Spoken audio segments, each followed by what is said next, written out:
जिस दिन आदिवासी का दिमाग फेर गया, कौन हनुमान और कौन इरफान कोई नहीं पहचानेगा। कौन माई का लाल रोक लेगा हॉस्पिटल बनाने से? तो मैं उनको कहता हूँ, अपने अब्बा घर का जमीन में क्यों नहीं बनाते हैं? 2029 में ये सवाल बहुत बड़ा होने जा रहा है। आपको अपनी गद्दी प्यारी है तो आदिवासी को और उनकी जमीन को सुरक्षित करना पड़ेगा। 2 साल से खेती नहीं किए हैं बेटा हम लोग। जिस समय जमीन में खेती लगाना रहता है उस समय घेराबंदी कर देता है। हम लोग का कहना है रिम्स 2 बने, लेकिन बंजर भूमि में बने, उपजाऊ भूमि में नहीं बने। हम लोग उजड़ जाएंगे, पूरा आदिवासी का नामो निशान मिट जाएगा। हम लोग कहाँ जाएंगे? नमस्कार, मेरा नाम है साक्षी पांडे और आप देख रहे हैं एयरना। इस वक्त हम मौजूद हैं मोराबादी के ऑक्सीजन पार्क के बाहर और यहाँ पे अगर आप देखेंगे तो एक बहुत संख्या में आपको लोग नजर आएंगे। ये वो लोग हैं, अगर मैं ये कह सकती हूँ कि रिम्स 2 की ज़मीन का जो विवाद है वो एक बार फिर से सड़कों पर नज़र आ रहा है, सड़कों पर उतर आया है। यहाँ पे काफ़ी ज़्यादा संख्या में ग्रामीण स्थानीय लोग मौजूद हैं जो लगातार इसको लेके विरोध कर रहे हैं कि ये लोग नहीं चाह रहे हैं कि जो रिम्स 2 है वो उस ज़मीन पे बने। क्योंकि इनका कहना है कि वो जो ज़मीन है वो उपजाऊ है, वो जो ज़मीन है वहाँ पे ये लोग खेती करते हैं और ये उनके लिविंग का एकमात्र सहारा है और ये लोग नहीं चाहते हैं कि विकास के नाम पर वो ज़मीन इनसे छीन ली जाए। अगर आप देखेंगे तो यहाँ पे जो जितने भी लोग हैं उन सबके हाथों में न जाने कितने सारे बोर्ड्स हैं, बैनर्स हैं, जिसमें हर बैनर अलग अलग कहानी कह रहा है। कुछ कह रहे हैं कि नगरी की माटी पुकारती है। खेती बाड़ी में कहूँगी कैमरा पर्सन को कि वो एक बार इधर दिखाए। जिस तरीके से इन लोगों के हाथ में इन्होंने जो पकड़े हुए हैं बोर्ड्स, वो साफ कह रहे हैं कि वो इसका कड़ा विरोध करने के लिए सड़क पर उतरे हैं। और पूरा माहौल किस तरीके से है आप तस्वीरों में देख सकते हैं, समझ सकते हैं। हर जगह केओस है, लेकिन हम इस पूरे केओस में इन लोगों से बात करने की कोशिश करेंगे, जानने की कोशिश करेंगे कि लगातार जो ये विरोध चल रहा है उसके बावजूद सरकार की क्या प्रतिक्रिया आ रही है, क्या सरकार रिएक्ट कर रही है और ये जो फिर से एक बार सड़क पे नजर आए, क्या ये जो उम्मीद लेकर आए वो उम्मीद जो है वो सरकार सुनेगी, वो उम्मीद पूरी करेगी। तो चलिए इन्हीं लोगों से बात करते हैं और एक बार इन्हीं से पूरा मामला फिर से समझते हैं। 2012 में शिबू सोरेन बोले थे कि हल जोतो रे खेती करो रे, और आज हेमंत सोरेन के शासन में आप लोगों को यूं सड़कों पर उतरना पड़ रहा है। कारण पढ़े लिखे हैं कि जब इनके पिताजी बोले कि जोतो, तो लड़का कहले बोल रहा है कि रिम्स बनो, समझ में नहीं आ रहा है। पड़ती जमीन बहुत है, गुरमुजरा है, उसमें बनाए। तो आप लोग लगातार जो इसको लेके विरोध कर रहे हैं, आपको लग रहा है कि सरकार के कान में जूं भी रेंग रही है इसको लेके? पता नहीं वो सोई हुई है सरकार की क्या कर रही है। जमीन हम में आके उसका नंजर गड़ल है कि यही जमीन में बनेगा बोल के, ऐसे के लिए होश में आने के लिए लिखे हैं। तो आपको लगता है कि आप इस तरीके से सड़कों पे हैं तो इस बार ही सुनेंगे? सुनेंगे, केवल हम लोग प्रदर्शन दिखा रहे हैं। हम लोग उसको अगर अफसोस लगेगा आदिवासियों पर तो सुनेंगे, और अगर हम लोग से नेगलेक्ट करेगा तो नहीं सुनेंगे, जबरदस्ती करेगा। तो जबरदस्ती करेंगे फिर आप लोग क्या करेंगे? क्या करेंगे? लड़ेंगे। जब तक सांस रहेगा तब तक लड़ेंगे। मुख्य मांग क्या है आप? हम लोग का जमीन छोड़ दे, बस जमीन छोड़ दें। बस, और कुछ नहीं।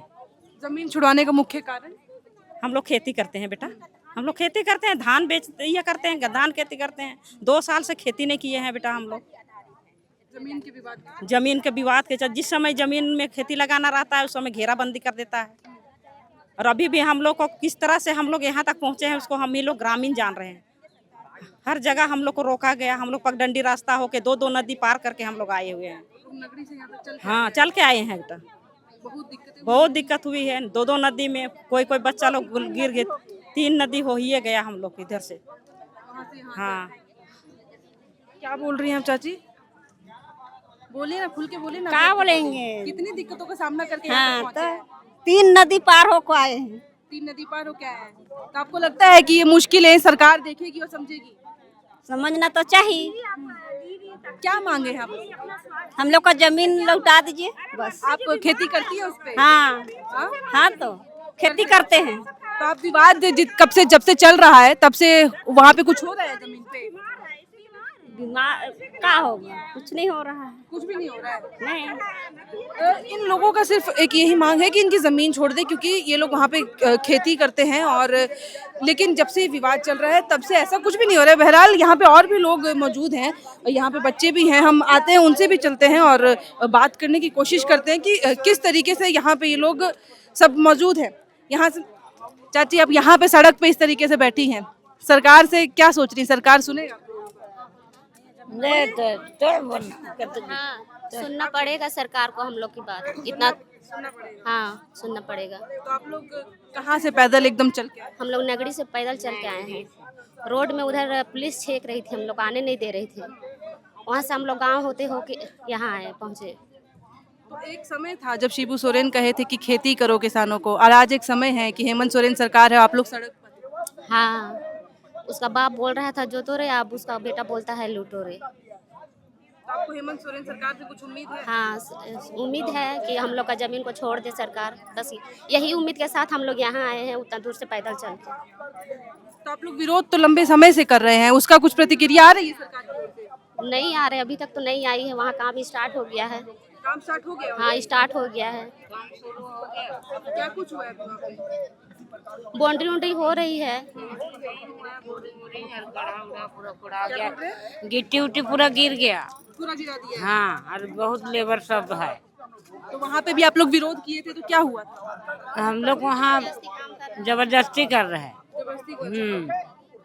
और उसके बाद में एकदम पुलिस उलिस सब भरल रहता है, अभी भी ज्यादा भरल है। तो आप लोग वहाँ से यहाँ पे आए, कितनी दिक्कतों का सामना करके आए? दिक्कतें करके आए, 2 ठो नदी पार करके आए। 2 तो नदी पार कर? हाँ, नदी उदी गढ़ा डोड़ा सड़क से नहीं आने दे रहा? नहीं, छेक दिया पूरा। छेक दिया। चाची आप भी खेती करती हैं? हाँ, हम लोग का तो ज्यादा जमीन, पहले 11 एकड़ चल गया, 12 एकड़, और अभी भी बहुत जा रहा है। हम लोग का एको नहीं बच रहा है, कुछ नहीं बच रहा है। 5 पैसा भी नहीं दे रहा है। तख्ती पे क्या लिखा है? तो ठीक है, हम लोग का जमीन को बचाएंगे। बताएंगे। हाँ, जमीन ये सरकार को नहीं देंगे। हम लोग खेती की ज़मीन है, हम लोग बहुत दिन से खेती कर रहे हैं, खा रहे हैं, उसी से पालन पोषण कर रहे हैं बाल बच्चा लोग को, और उसी से हम लोग का जीविका है। और हम लोग का वही पालन है कि हम लोग खेती बाड़ी से खेती कर रहे हैं और खा रहे हैं, अच्छा से हम लोग बाल बच्चा लोग को पोस रहे हैं। और अगर वो जमीन हाथों से चला जाता है तो फिर कितनी समस्या होगी? हम लोग को बहुत समस्या होगी, हम लोग भीख मांगना पड़ेगा। लग रहा है सरकार समझ रहा है आप लोगों की स्थिति? समझ रहा है, मगर वो एकदम गलत समझ रहा है कि अपना जमीन अपना वो ना या हड़पा रहा है जमीन को जबरदस्त। हाँ, जबरदस्ती कर रहे हैं पुलिस का द्वारा से। तो आपके पूरे फैमिली में सब कोई खेती ही करता है? सब खेती करता है, सब किसाने हैं। और एक मात्र वही जीविका का सहारा है, और वो चला जाएगा फिर हम लोग क्या करेंगे? भूखे रहेंगे। हम लोग कोई ना नौकरी है ना चाकरी है, कुछ नहीं है। किस तरीके से आप लोग यहाँ पे इस वक्त सड़क पे मौजूद हैं, सरकार से क्या कुछ मांगे हैं? देखिए, हम लोग सरकार से ये रिक्वेस्ट है कि मान लीजिए जब अधिगम जब हुआ था तो जब नहीं बना चाहिए, लेकिन ये बात है ना, जब अधिगम जब हुआ था उस समय आपका बिहार सरकार था ना, जब बिहार सरकार जब अधिगम की थी तो आपका एग्रीकल्चर के नाम पे की थी, है ना, तो उसका वो काम नहीं पूरा कर पाया और काम भी नहीं किया, है ना, बना पाया। तो इसमें तो गलती किसकी है? हमारी सरकार की। तो झारखंड सरकार की गलती नहीं है, अभी तो सरकार तो बाद में बनी है ना, तो बिहार सरकार नहीं बना पाई, इसलिए नहीं बना पाई। जान रहे हैं कि इतना जब जमीन ले चुके हैं लोग, खेती योग्य लोग की जमीन है, सबको छीन लेंगे तो लोग जाएंगे क्या करेंगे? क्या करेंगे? गलत काम कर सकते हैं, चोरी डकैती चोरी चमारी यही ना करेगा आदमी। पढ़ लिखने के बाद नौकरी भी नहीं मिलता है। मिलता है आदमी आगे बेकार के आदमी लोग रिक्शा चला रहे हैं, ठेला में आलू फुचका बेच रहे हैं, ये स्थिति है। और मेन बात है कि देखिए, हेमंत सोरेन को सोचना चाहिए कम से कम कि रिम्स 2 जो बनाना है तो आपको बनाने के लिए बहुत ऑप्शन है, ऐसा बात नहीं है। आप एक तो रांची में तो रिम्स 1 है ही है, तो आपको क्या जरूरी है 10 किलोमीटर का दायरे में आप रिम्स 2 बनाने का? ऐसा तो बहुत स्थिति है कि आप पतातूम बनाइए, पतातूम जंगल एरिया है, उधर का आदमी लोग यहाँ आते आते मर जाता है। हम लोग तो सुविधा बहुत है, हम लोग काके में आके एडमिट हो जाएंगे, चाहे रिम्स में आ जाएंगे, लेकिन वहाँ उधर का जो आदमी आता है, जो अस्पताल आते आते मर जाता है, तो उन लोग को सुविधा नहीं देना चाहिए कि हम लोग दे देगा। हम लोग कितना सुविधा देगा? हम लोग कितनी सुविधा देंगे? हम लोग बच जाएंगे, अगला आदमी मर जाएगा, दूसरा आदमी मर जाएगा ना। तो इसलिए मैं सरकार से अपील करना चाहता हूँ कि वो ये सोचे कि वो खेती योग्य जमीन है, और वो खेती योग्य ही जमीन है, क्योंकि दिसुम गुरु जी खुद बोले हुए थे 12 में आए थे, उसमें बोले थे कि खेती योग्य जमीन आप लोग खेती करो, है ना, जोतो और करो। तो वो जो क्या बेवकूफ़ थे क्या? वो जान रहे थे कि बिहार सरकार ले चुके हैं, तो वो भी चाहते तो वो भी बढ़ा सकते थे, या उसी को जिम्मा देते बिहार सरकार को कि आपका जमीन आप जो कुछ कीजिए। पहला बात है कि अगर मान ली बिहार सरकार जब ली है तो उसका कागज होगा ना, तो उसे ये कैसे ले सकता है? उसका पहला अधिकार है ना। तो आप लोग मतलब रिम्स 2 के विरोध में नहीं है, उस जमीन पे जिस पे बन रहा है उसके विरोध में है, बाकी वो कहीं भी हाँ कहीं बने, कहीं कोई दिक्कत नहीं है, क्योंकि वही हम लोग का आजीविका का साधन है। और मेन बात है अभी जितना भी जो कागज पत्र वो जो बनता है जातिवासी बनता है, हम लोग खतियानी नहीं रहेगा तो हम लोग का आदिवासी तो खत्म हो जाएगा। ना हम लोग आदिवासी रहेंगे ना हम लोग कोई जात का नहीं रहेंगे, हम लोग खत्म हो जाएंगे यार। भैया एक सवाल और, जैसे कि अभी इन्होंने भी बोला, तो आपको ऐसा लग रहा है कि कई अभी जितने भी प्रदर्शन हो रहे हैं, हर प्रदर्शन में एक बात कही जा रही है कि शिबू सोरेन जिस तरीके से थे, दुर्गा सोरेन जिस तरीके से थे, हेमंत सोरेन उस तरीके से काम लोगों के लिए नहीं सोच रहे। देखिए, हम लोग का कहना है रिम्स 2 बने लेकिन बंजर भूमि में बने, उपजाऊ भूमि में नहीं बने। उपजाऊ भूमि में बिल्कुल नहीं बनना चाहिए। हम लोग वैसे में तो हम लोग आदिवासी उजड़ जाएंगे, हम लोग कहाँ जाएंगे। कितना समस्या होगा अगर जमीन छिन जाती है और रिम्स 2 का वहाँ पे निर्माण शुरू हो जाता है, तो कितनी दिक्कतें होंगी।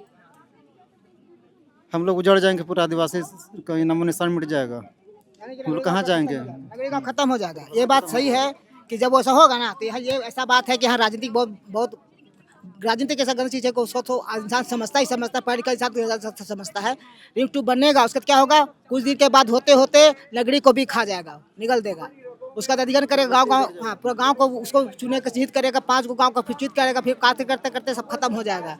मतलब वहाँ के जितने भी लोग हैं वो सब उसी जमीन पे निर्भर है। बस वही पर जमीन है और कहीं पर जमीन नहीं, हम लोग का वही जमीन है, वो भी खत्म हो जाएगा, वो भी खत्म हो जाएगा। मैं लिख के देता हूँ, मैं मर भी जाऊंगा लेकिन मैं इतिहास में कर जाता हूँ। आ भी नहीं तो 15-20 साल के अंदर में देखिएगा नगरी को भी गायब कर देगा, नगरी को भी ले लेगा। कहीं जैसा जहाँ से अधिग्रहण जब किया था तो उसमें कुछ नहीं कर पाया, अब वो गाँव को नापने के चक्कर में वो गाँव को भी ले लेगा, जहाँ तक उसके पार होके लोग गया है। यहाँ पे भैया उनके तख्ती पे लिखा है कि रिम्स 2 के नाम पर जमीन हड़पना बंद करो, सरकार जमीन हड़प रही है। सिर्फ यहाँ की ज़मीनें, आज टाटा ले लीजिए, HSC ले लीजिए, बोकारो ले लीजिए, CCL ले लीजिए, हर जगह सरकार आई और गई और हड़पते रही और हम लोग गवाते रहे। और आज जितना भी हमारा झारखंड में विकास आया है, आदिवासी ने झुका है और जमीन दिया है तब जाके विकास हुआ है। तो ये माननीय हेमंत सोरेन के ये हनुमान श्री इरफान अंसारी कहते हैं कि कौन माई का लाल रोक लेगा ये बनाने से, हॉस्पिटल बनाने से। तो मैं उनको कहता हूं, आप अपने अब्बा घर में जामताड़ा में क्यों नहीं जन सेवा करते हैं, अपने अब्बा घर का जमीन में क्यों नहीं बनाते हैं, मैं उनको कहना चाहता हूं। और अगर नहीं है तो आइए हमारे गांव में आइए, हमारे नगरी में आइए, हमारे खूंटी में आइए, सिमडेगा में आइए, गुमला में आइए, लोहरदगा में आइए, हम देंगे। अगर आपके अब्बा घर में जमीन नहीं है तो हम देंगे। लेकिन माननीय शिल्पी नेहातिर की जो उनके साथ हमेशा खड़ी रहती है, उनका क्या धर्म था, सिंचाई व्यवस्था करना था, अच्छे ऐसे फसल देना था कि आदिवासी का उन्नति कैसे होगी। लेकिन कदम से कदम मिलाकर ये माननीय इरफान हनुमान जी का साथ दे रहे हैं और हमारे कृषि योग्य जमीन का लूटा जा रहा है। तो ये बहुत दुख की बात है। ये अबुआ दिसम अबुआ राज में आदिवासी को मिटाया जा रहा है और क्या मिटाकर उनकी सत्ता सुरक्षित रहेगी। मैं तमाम अबुआ सरकार के विधायकों से सवाल करता हूं, क्या आदिवासी मिटा के तेरी गद्दी सुरक्षित रहेगी। और 2029 में यह सवाल बहुत बड़ा होने जा रहा है।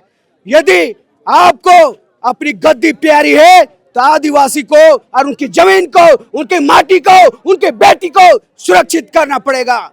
नहीं तो जिस दिन आदिवासी का दिमाग सिर गया, कौन हनुमान और कौन इरफान नहीं पहचानेगा। जिस दिन आदिवासी का दिमाग फिर गया, कौन हनुमान और कौन इरफान कोई नहीं पहचानेगा। अब आप देख सकते हैं यहाँ पे अभी तक मौसम कैसा था, अब यहाँ पे बारिश हो चुकी है। ये लोग अभी भी यहाँ पे मौजूद हैं, ये लोग पूरी तैयारी के साथ आए हुए हैं और अफरा तफरी लेकिन हालांकि मच गई है। अभी ये बस देखने वाली बात हो कि भैया अब तो बारिश शुरू हो गई है, अब यहीं पे बैठे रहेंगे कि जाएंगे? यहीं पर बैठेंगे हम लोग, कहाँ जाएंगे। हाँ। कब तक बैठेंगे? बारिश में तो फिर बीमार होंगे। तो क्या दिक्कत, ऐसे भी मरना है, ऐसे ही मरना ही है। भूखे मरना है, उससे अच्छा भिंजे के मरेंगे। ऐसा बारिश में भीगेंगे, मौसम जैसा भी हो। हाँ, कुछ भी हो। यहाँ पे भैया एक बात बताइए, बारिश जोरों से होने लगी है, अब क्या करेंगे? बारिश तो होते रहती है, एक किसान के लिए बारिश होना बहुत खुशहाली की बात है कि नहीं? तो यहाँ पे इतना बारिश में कब तक बैठेंगे? जब तक हम लोग से वार्ता नहीं हो जाती है, सरकार हमसे मिलना नहीं चाहती है, पता है नहीं क्यों। हम लोग चाह रहे हैं कि हेमंत सरकार हम लोग से मिले और हम लोग से वार्ता करे। तब तक यहीं बैठे रहेंगे? जी हाँ। तो आप ये देख सकते हैं कि बारिश हो गई है, यहाँ पे पूरा जो हुजूम है, आइए एक बार आपको अंदर लेके जाते हैं। ये लोग यहाँ पे अभी भी मौजूद हैं, चाहे बारिश हो चाहे कुछ भी हो, उसमें लोग यहाँ पे हैं। चाची बारिश हो गया है, अभी इस हालात में कैसे खड़े रहेंगे? खड़े रहेंगे, क्या करेंगे? हाँ खड़े रहेंगे। खड़े रहेंगे तो मौसम तो और बिगड़ेगा। बिगड़ेगा फिर भी रहेंगे सही, यहीं पे जस के तस खड़े रहेंगे। और तबीयत बिगड़ेगी तो? बिगड़ेगा तो क्या करेंगे? यहीं पे रहेंगे। हाँ। मुड़िए ना, इस तरफ देख के बोलिए ना। तो इतना बारिश में कब तक? जब तक हम लोग हेमंत सोरेन ने कि सीएम कुछ नहीं कहेगा, जवाब नहीं देगा, तब तक खड़ा रहेंगे यहाँ पर। मतलब अगर तबीयत खराब हुई लेकिन जान से ज्यादा है अभी वो जमीन, जान भी चल जाएगा, ऐसे तो हम लोग को जान करियर है तो हम लोग क्या करेंगे? कि हर किसी के हाथों में बोर्ड्स है, हर किसी के हाथों में तख्ती है, और हर किसी की तख्ती एक अलग कहानी और एक अलग विचार जो है उनके मन में चल रही हैं बातें वो बयां करती हैं। चाहे किसी पे लिखा है कि आदिवासी की ज़मीन को लूटना बंद करो, कोई कहता है कि आप हमारे साथ अन्याय कर रहे हैं, विकास के नाम पर आप अन्याय कर रहे हैं। कुछ के हाथों में अगर आप तख्तियाँ देखेंगे तो वो बोलेंगे कि रिम्स 2 से विरोध नहीं है, आप उसे किसी और ज़मीन पर बनाइए लेकिन उपजाऊ ज़मीन छोड़ दीजिए। मतलब हर किसी की तख्ती, हर किसी के बोर्ड अगर आप पढ़ेंगे तो सिर्फ एक चीज़ वो कहती है कि विकास के नाम पर आदिवासियों के साथ अन्याय मत करो, विकास के नाम पर हमें बर्बाद मत करो। और यहाँ पे वो भीड़ उसी को लेके वापस से उमड़ी है। अगर देखेंगे आप बीते इस 1 साल में जब से नगरी वाली ज़मीन पे ये रिम्स 2 के निर्माण की बात की गई, प्रस्तावित किया गया, तब से ही ये लोग विरोध कर रहे हैं। तब से ही इनका बस ये कहना है कि वो ज़मीन उपजाऊ है, उनके एकमात्र जीविका का कारण है, आप उनसे वो ज़मीन ना छीनें। हम रिम्स 2 का विरोध नहीं करते लेकिन हम उस ज़मीन पे वो रिम्स 2 बन रहा है उस चीज़ का विरोध करते हैं। और ये लोग आज भी नगरी से लेके यहाँ तक पैदल चल कर आए हैं और उसमें भी रास्ते में इनको पुलिस बल ने रोकने की कोशिश की। आप इन तस्वीरों में देखेंगे तो यहाँ पे भी ऑक्सीजन पार्क के पास भी बड़ी संख्या में पुलिस बल मौजूद है, बैरिकेडिंग कर दी गई है चारों ओर से ताकि ये लोग इधर उधर ना जा सकें। और अभी भी ये लोग यहाँ पे मौजूद हैं। बस यही कहना है कि हम बहुत दिक्कतों का सामना करके आए हैं क्योंकि इनको पता है कि अगर ये लोग ये प्रदर्शन अभी शांतिपूर्ण है लेकिन अगर ये नहीं करेंगे तो इनका जो जीविका का एक कारण है जिसपे ये आश्रित है वो खत्म हो जाएगा। और अगर वो खत्म हो जाएगा तो जैसे कि इनमें से ही लोगों ने मौजूद लोगों ने कहा कि ये उजड़ जाएंगे। एक इंसान नहीं बल्कि पूरा परिवार, पूरा नगरी गांव जो है वो उजड़ जाएगा, बर्बाद हो जाएगा। और इसीलिए ये लोग यहाँ पे मौजूद हैं और सीएम आवास का ये लोग घेरा करने के लिए यहाँ आए थे लेकिन यहीं पे नाकेबंदी करके बैरिकेडिंग करके इनको फिलहाल रोक दिया गया है। हमने यहाँ पे लोगों से बात करने की कोशिश की है क्योंकि रिम्स 2 का जो विवाद है बहुत बड़ा होते जा रहा है और ये विवाद आज का नहीं है, प्रदर्शन पहला नहीं है, इससे बहुत पहले प्रदर्शन कर चुके हैं लेकिन सरकार की ओर से कोई प्रतिक्रिया नहीं है। लोगों का ये भी कहना है कि उस जमीन पे कहीं ना कहीं कार्रवाई जो काम का प्रोसेस है वो धीरे धीरे करके शुरू कर रहे हैं। वो अलग बात है कि जब वहाँ पे बाउंड्री का जब है आउटर कटिंग का भी जब काम शुरू किया गया था तो ये लोग फिर से वहाँ पे मौजूद हुए थे और इन्होंने पुलिस बल से हर किसी को समझाने की कोशिश की पर किसी ने नहीं सुना और वो काम धीरे धीरे करके अभी भी जेसीबी वहाँ पे मौजूद है। लेकिन बस वही मांग है कि ज़मीन छोड़ दो, हमारी ज़िंदगियाँ छोड़ दो। बाकी इस मामले में और क्या कुछ होता है, इस भीड़ में हम अभी यहीं पे मौजूद हैं, कुछ देर तक और रहेंगे। इस पूरे मामले में जो भी कुछ होगा, ये लोग किस तरीके से रिएक्ट करते हैं, सरकार किस तरीके से रिस्पॉन्स करती है, वो सब हम आप तक पहुँचाने की कोशिश करेंगे। इस वीडियो में इतना ही। कैमरे के पीछे मौजूद है मेरे सहयोगी जयंती, मेरा नाम है साक्षी पांडे और आप देख रहे थे एयर नाउ।